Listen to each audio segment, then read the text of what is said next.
no other dang. This is the voice of the patriot. And here we speak truth to power, uncompromisingly. Here we don't criticize, but if we must criticize, we'll do it only on one condition: to build and not to destroy. That is why we keep saying we are in the service of God and country. This is the voice of the people, and the voice of the people is the voice of God. From the newsreel, we endeavor to always keep it super real. This is action time, and I'm most excited to be with you. My name Blakk Rasta.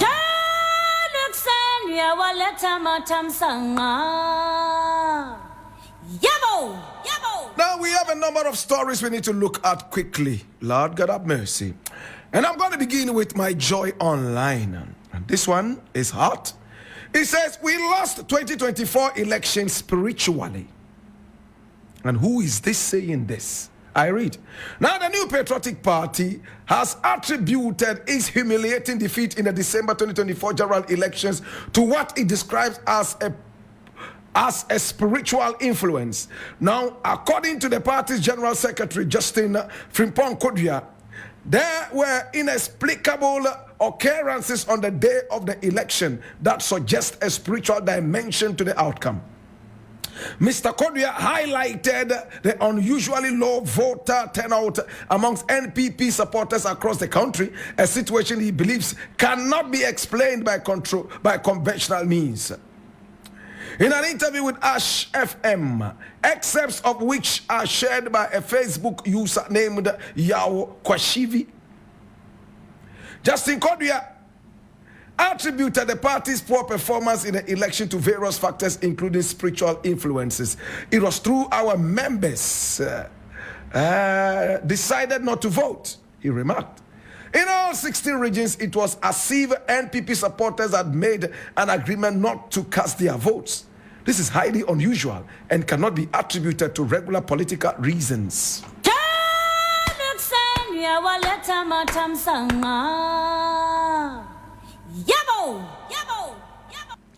Low brains would always attribute their irresponsible behavior, arrogant behavior, to spiritual influences. They would always believe spirits that nobody sees. They will blame these spirits for their irresponsible behavior. Listen to the general secretary of a party that ruled us for 8 solid years. These were the brains that ruled us. Can you believe that? These were the brains that ruled us, my brother, my sister. And when you look at this, it's most shocking. How did we sit down for these weak, sick brains to rule us? What happened? Where did we go wrong? What have we done wrong? This is the general secretary of a political party that ruled this nation for 8 solid years. He comes to tell us that his party lost the elections not because it performed so abysmally, not so woefully, but he's attributing it to the spirit. It is spirits that caused us to lose the election. These are the people who ruled us for 8 solid years. And these were the people we trusted to move this country forward. And if this is the level of thinking, I want to shudder and shudder until I break apart. Can you believe these ostriches? Brother is saying that, oh, you know what? When we look back at the elections, NPP members refused to vote. Voter turnout amongst our supporters was so low, and you could only attribute this to the spirit. Which of the spirits? Lucifer? Which of the spirits? Now, this is a guy who has his spiritual father as the fraudulent cathedral guy in Kumasi.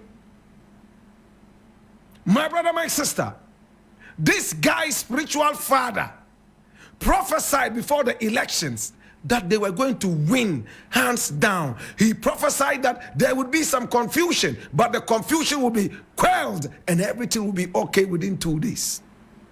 My brother, my sister, From that time till now, he has recoiled into his shell, shivering like a pregnant antelope on heat.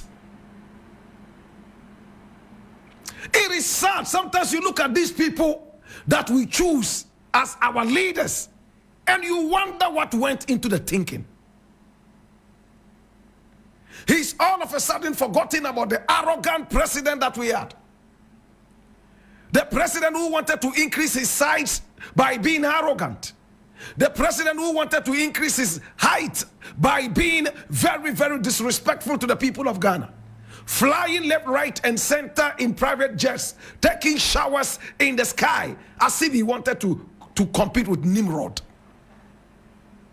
My brother, my sister, he has all of a sudden forgotten the numerous demonstrations that Ghanaians hate the street with. He has all of a sudden forgotten about the unprofessional haircuts they gave to undeserving Ghanaians who gave out their money to the state to do business with and return such in good faith, but they failed. He has all of a sudden forgotten the lies told by Baumia. He has all of a sudden forgotten about all the silly things they did while they were in power.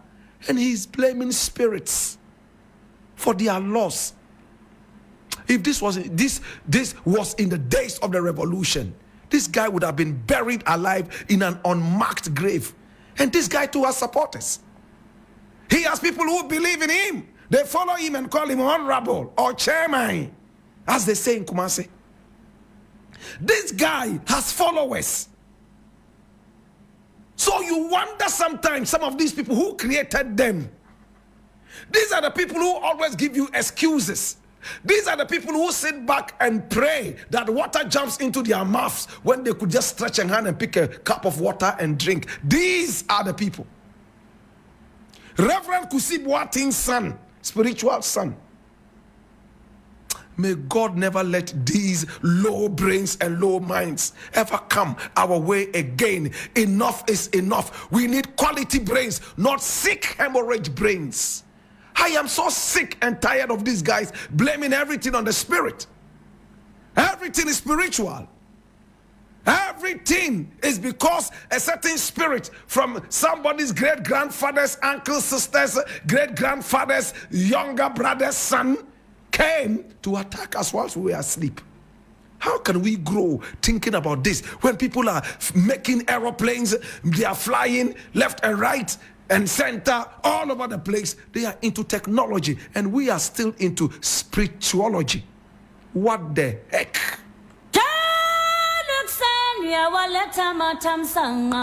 Such sick brains. What is this? I'm reading this from Peace FM Online, and it says, no tolerance for arrogance, disrespect. And this is President Mahama telling appointees. I read it. Now, President John Dramani Mahama has charged these appointees to be humble and accountable in governance, stressing that government serves at the pleasure of the people. We must exhibit tolerance for their views and work to meet their aspirations. This government will not tolerate arrogance or disrespect for the people who elected us into office, he said. Now, the president gave the charge at the Jubilee House in Accra yesterday when he swore in the first set of 6 ministers for his cabinet who were approved by Parliament last Tuesday.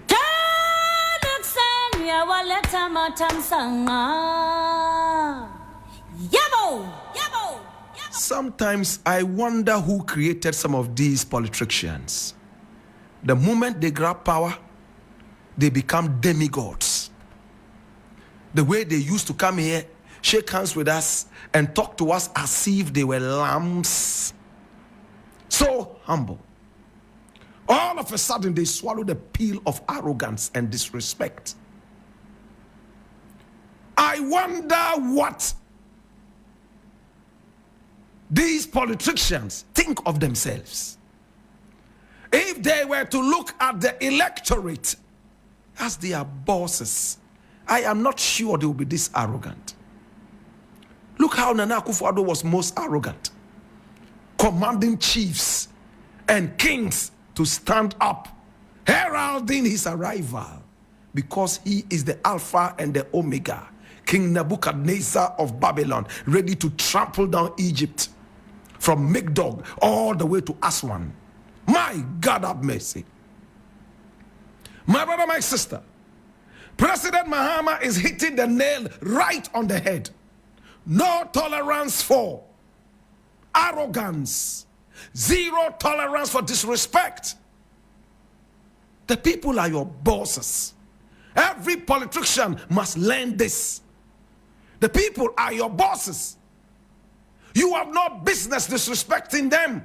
You have no business being arrogant towards them. The fact that they call you honorable is because you have decided to serve them. And if you don't serve them anymore, you are dishonorable. I'm glad President Mahama is telling them this. But did they declare their assets before they took office? Can I know? All these people, it's not too late for them to declare their assets. They just took office. Some haven't even taken office yet. So they should be able to declare their assets. Because in Africa, politics is not service, it is business, which is most unfortunate. Anybody getting into politics is going in there for business reasons, to become richer overnight and never to count the number of people they have served. Any politician whose achievements are supposed to be recounted, they start by telling you, whilst they were in politics, they built this, they bought this, they don't tell you how they served the people. How many people's lives changed when they were in power. No, it's all about what they were able to get whilst in power. Thank you, President Mahama.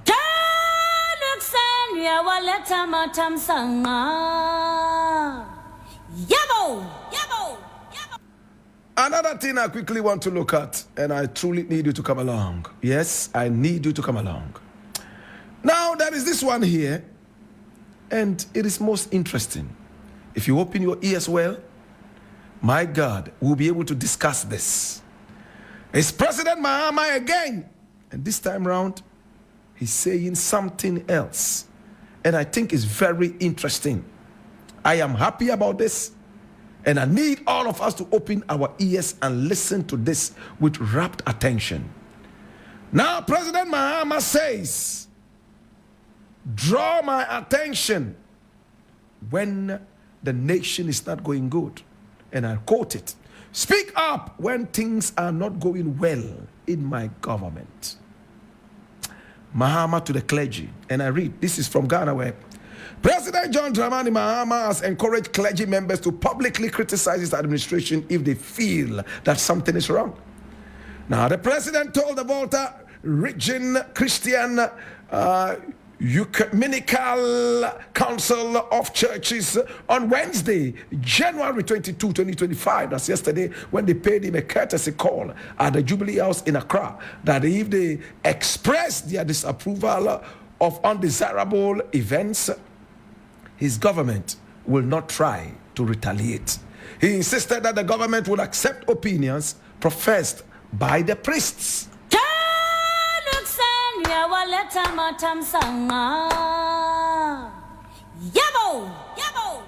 And we all know this, don't we? During his tenure of office, not one person was ever victimized for coming out to speak against his government. In his tenure of office, freedom of speech was at its acme. In his tenure of office, no security forces vandalized anything that had to do with freedom of speech. And he's saying it again, reiterating it. If anything goes bad in my governance, please feel free. Speak. Even though in the last government, you all went mum. Speak. Speak up. It is free consultation. Tell us where we have gone wrong. All we need you to do is to be very objective and not subjective. How many presidents, how many leaders will be bold enough to tell you, hey, My brother, you know what? Speaking up against my government objectively, even subjectively, will not accrue to any bad fruits, sour grapes from us. I want to applaud the president again. My brother, a few days in office, and look at what is already going on. Ministers are not even fully appointed. The man has already gone to Boku. From Boku, he has gone to Naleregu. He wants to see peace in every part of the nation. Hey, murders during the election, he has already formed a committee to delve into it, asking the IGP to sit on tenterhooks until everything is done. As if that was not enough, oral team came big time. Many were those who said it was dead on arrival. But today, my brother, my sister, there it is. Oral is working. And we want to see more work from oral. There's too much thievery in our country. And I would like to see corruption come to an end, or at least come to a considerable end. Congratulations again, Mr. President, and never ever relent on your oars. You are writing your own history, your legacy. When you leave power in 4 years, this is what will speak for you until you go into your grave. This is what will speak for your children, your children's children. When statues are built and people come around the statues to take pictures, it will all be because of what you are writing now. So write a good story. Yes.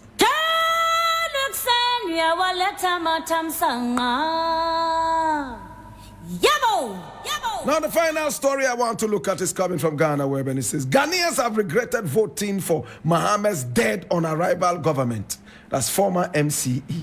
And I read, Ali Dusedu, a former municipal chief executive for Asokore Mampong in the Ashanti region, has condemned the recent violent incidents in the country, particularly the clash with the Ghana Armed Forces and some youth of Obuasi had, which led to several deaths. He stated that such incidents pose a significant threat to the country's democracy. Now, in an interview on Europa TV on January 22, 2025, Sedu accused the ruling government of allowing its members to perpetuate violence in the country. He explained that given the current situation, many Ghanaians regret voting President John Dramani Mahama into power due to his inability to maintain order in the country.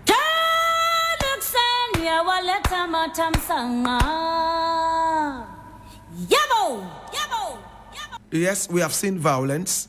We have seen some idiots going around saying that they are NDC members and it's their government that is in power. Therefore, laws do not work anymore. They go around doing every kind of silly thing.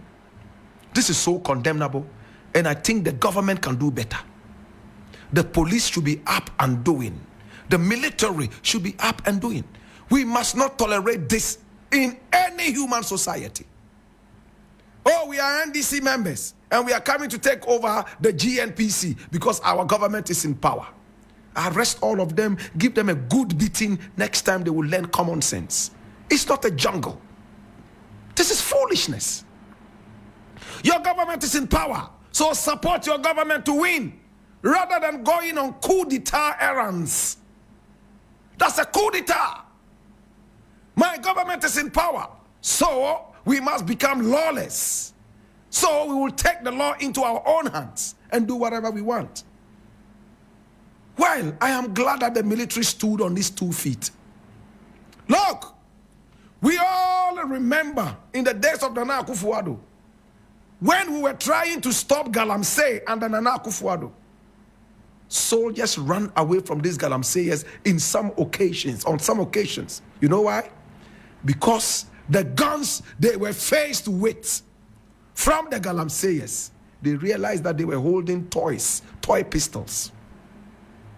As to who supplies these Galamseyers with guns, M15 and the rest of them, in fact, latest made from Russia and beyond, they have all that. And the guns of the police and soldier, they just look like Tia Bofre. So they go and they run. As if to say, he who fights and runs away will live to fight another day. But when you die, you can't fight another day because you are dead. My brother, my sister, yes, the violence is on and it must be condemned. It has to stop.